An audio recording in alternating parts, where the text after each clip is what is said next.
ജനങ്ങളെ സംബന്ധിച്ച് അവർ ഒരുപാട് കാര്യങ്ങൾ കേട്ട് കഴിഞ്ഞു. ഈ ഇലക്ഷൻ ഒരു സിംഗിൾ ഇഷ്യൂവിലുള്ള തെരഞ്ഞെടുപ്പല്ല. കഴിഞ്ഞ തവണത്തേതിൽ നിന്ന് വ്യത്യസ്തമായി എനിക്ക് തോന്നുന്നു ഒരു തരംഗരഹിത തെരഞ്ഞെടുപ്പാണെന്ന് തോന്നുന്നു. അപ്പോൾ ഈ അവസാന ദിവസങ്ങളിൽ അങ്ങോട്ടും ഇങ്ങോട്ടും ഒക്കെ നേതാക്കൾ ചെളിവാരി എറിയുന്നതിൽ വലിയ ഗൗരവം ജനങ്ങൾ കൊടുക്കാൻ സാധ്യതയുണ്ടോ?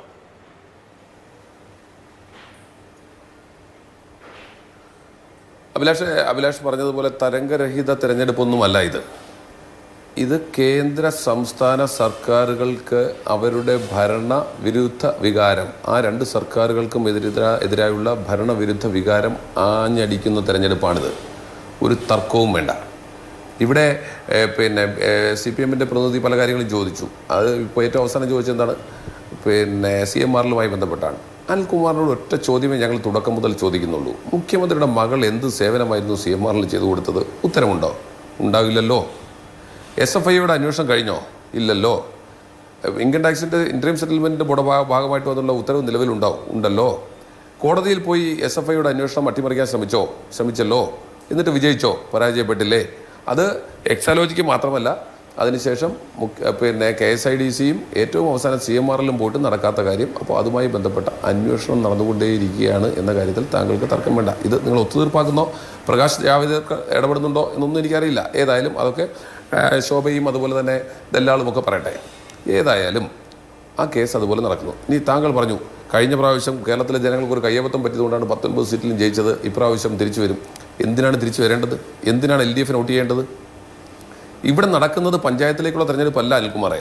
ഇവിടെ നടക്കുന്നത് ഇന്ത്യ ആര് ഭരിക്കണം എന്നതിനെ സംബന്ധിച്ചുള്ള തെരഞ്ഞെടുപ്പാണ്. ആ തെരഞ്ഞെടുപ്പിൽ BJPക്ക് ബദലാകണം എന്ന കാര്യത്തിൽ CPM-ന് തർക്കമുണ്ടാകുമെന്ന് എനിക്ക് തോന്നുന്നില്ല. BJP അധികാരത്തിൽ നിന്ന് പോകണം എന്ന കാര്യത്തിൽ കേരളത്തിലെ CPM-ന് തർക്കമുണ്ടാകാം, പക്ഷേ കേന്ദ്രത്തിൽ CPM-ന് തർക്കമുണ്ടെന്ന് ഞാൻ കരുതുന്നില്ല.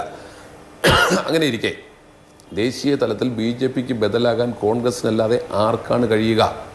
നിങ്ങൾ CPM നേരിട്ട് BJPയുമായി മത്സരിക്കുന്ന എത്ര സീറ്റുകളുണ്ട്?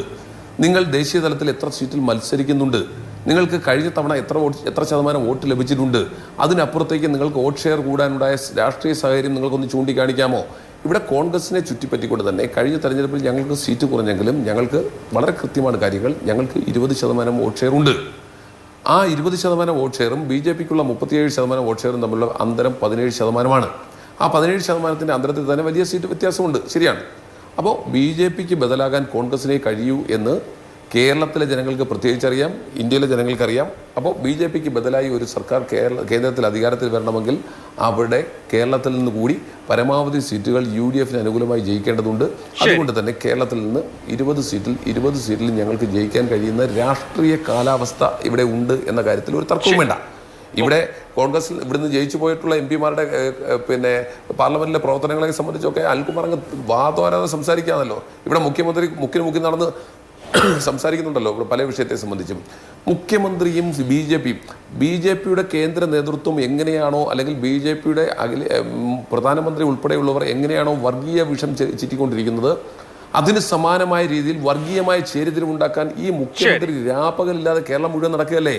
അതിന് ശക്തമായ തിരിച്ചടി, ആ തിരിച്ചടി നാളെ ജനങ്ങൾ നൽകുമെന്ന കാര്യത്തിൽ ഞങ്ങൾക്ക് ലെവലേശം സംശയമില്ല.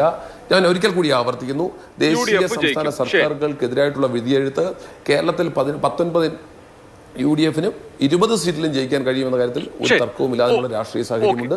അത് നാളെ പോളിംഗ് ബൂത്തിലേക്ക് ചെല്ലുമ്പോൾ ജനങ്ങൾക്ക് അതിനെക്കുറിച്ച് നല്ല ബോധ്യമുണ്ട്.